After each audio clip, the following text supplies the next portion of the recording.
Halo anak-anak, bagaimana kabarnya hari ini? Mudah-mudahan kita semua selalu sehat ya. Tetap patuhi protokol kesehatan. Oke, jumpa lagi dengan Bu Ayu Tri di video pembelajaran fisika kelas 10. Baik anak-anak, untuk pertemuan kali ini kita masih membahas mengenai hukum Newton, di mana untuk kali ini atau di video ini kita khusus membahas penerapan hukum Newton pada bidang miring.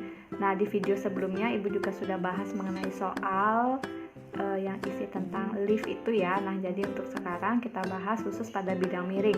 Silahkan anak-anak persiapkan buku kalian. Nah, kalau sudah silahkan kita bahas satu soal yang sudah ada. Ya, kalian perhatikan baik-baik. Di sana ada gambar di mana ada balok yang masanya itu 4 kg dan percepatan gravitasinya itu sebesar 10 meter per second kuadrat, terletak di atas bidang miring dengan kemiringan 37 derajat. Beban mengakhiri benda dengan gaya F sebesar 20 Newton. Nah, anak-anak disuruh menentukan berapa sih besar dari percepatan benda tersebut. Nah, ini kasusnya dalam bidang miring anak-anak ya. Jadi kalian ingat kembali di mana untuk menyelesaikan soal fisika itu tetap kalian harus buat apa saja yang diketahui atau kalian bisa gambar. Ya, jadi seperti ini gambarnya. Ini masih gambar umum. Nah, sekarang kita masukkan apa saja sih yang ada pada soal. Nah, yang pertama itu dia memiliki massa ya. Jadi balok ini memiliki massa di mana massanya itu 4 kilo anak-anak ya. Nah, ingat kalau sesuatu itu memiliki massa berarti dia memiliki gaya berat atau W ya, di mana W itu selalu menuju ke bawah ya, W-nya. Kemudian di sini sudutnya anak-anak ya, sudutnya sebesar 37 derajat. Nah, kemudian di sana juga benda ini kan menempel anak-anak ya, benda ini menempel pada lantai ya, jadi benda itu menempel pada lantai bidang miring sehingga nanti di sana juga bekerja gaya normal, di mana gaya normal itu dia mengarahnya ke atas atau berlawanan arah dengan gaya berat. Ini gaya normal ya. Kemudian dalam kasus bidang miring ini juga kita dulu sudah pernah membahas vektor anak-anak ya, di mana kita ada di sana nanti sumbu X dan sumbu Y. Jadi kalau bidang miring berarti yang ke atas yang kesininya ini sumbu X-nya ya, yang ininya sumbu X ke atas, kemudian ke bawahnya itu yang sumbu Y. Ya sudah, jadi sehingga dengan menerapkan itu kita juga bisa nanti di sini ada gaya yang terurai ya, di gaya berat ini nanti ada gaya yang terurai di mana ada yang mengarah ke sumbu X dan ada yang mengarah ke sumbu Y. Jadi kalau digambarkan dia seperti ini.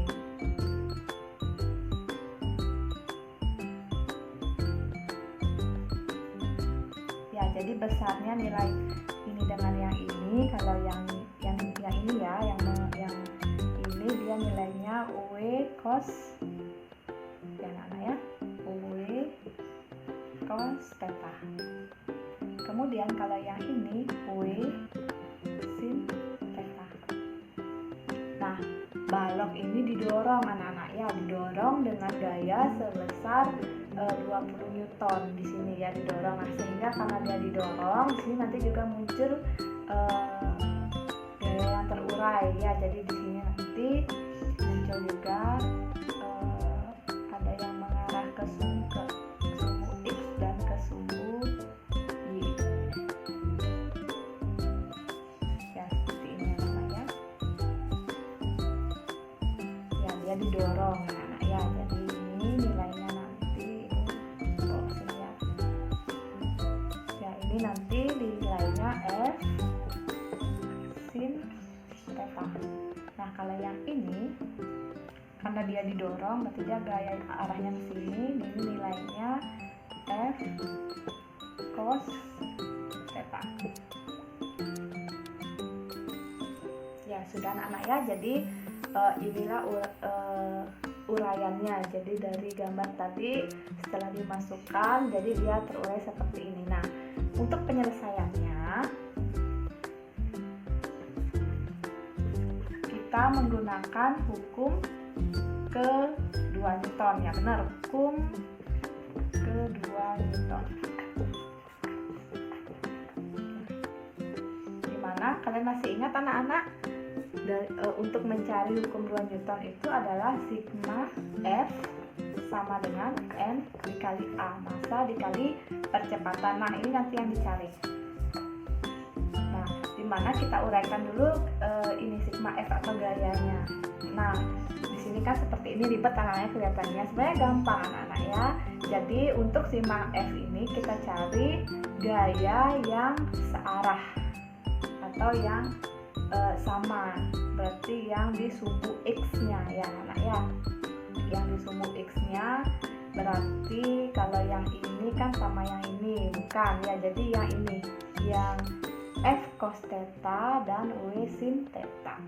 Ya, sudah, kita masukkan ke rumus ya. Nah, kalau yang ini dia kan didorong ya, sehingga di sini nilainya F dikali cos theta. Karena sigma berarti dia ditambah. Nah, untuk ini karena dia ini yang searah ya, maksudnya yang sama sumbunya, cuma dia berlawanan arah. Kalau yang ini tanda panahnya ke sana, kalau yang ini tanda panahnya ke bawah. Jadi ke bawah ke bawah bidang miring ini ya, ke sini ya. Jadi dia minus W dikali sin theta. Ya sudah anak-anak sampai di sana. Kemudian kita uraikan lagi F cos theta minus W sin theta, ini sama dengan M dikali A. Sin theta sama dengan M dikali A. Ya, W ini kita uraikan ya, F cos theta minus W itu sama dengan M dikali G anak-anak ya. Sin theta sama dengan M dikali A. Sudah sampai di sana. Kemudian baru kita masukkan nilainya. F itu nilainya 20 dikali cos 37 derajat minus massanya itu 4 dikali 10 dikali sin 37 derajat sama dengan massanya itu 4 dikali A. Ya, kemudian Ibu bawa ke sini ya. 20 dikali cos 37 itu 0,8 dikurangi 4 dikali 10 40, sin 37 itu adalah 0,6 sama dengan 4 dikali A. 20 dikali 0,8 itu hasilnya 16 minus 40 dikali 0,6 itu hasilnya 24 sama dengan 4A. 16 dikurangi 24 itu nilainya minus 8 sama dengan 4 dikali A. Sehingga kita mencari nilai A berarti minus 8 per 4 sama dengan A. Jadi dia nilainya 2 ya. Nilai A itu 2 meter per second kuadrat satuannya anak-anak ya. Ya, itu adalah nilai A. Nilai A-nya anak-anak ya. 8 minus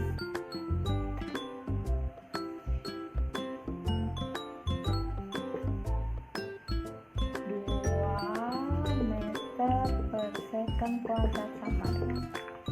Nah, anak-anak perlu kalian ketahui, ini nilainya minus ya.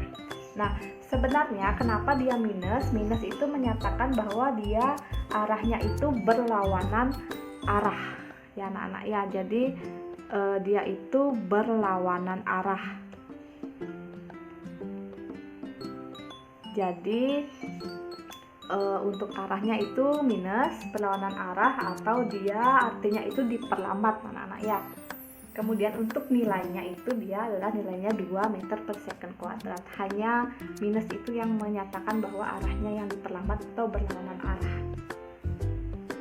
Ya, mudah-mudahan paham anak-anak ya. Kemudian silahkan kalian kerjakan soal yang sudah Ibu sediakan. Terima kasih anak-anak, selamat belajar.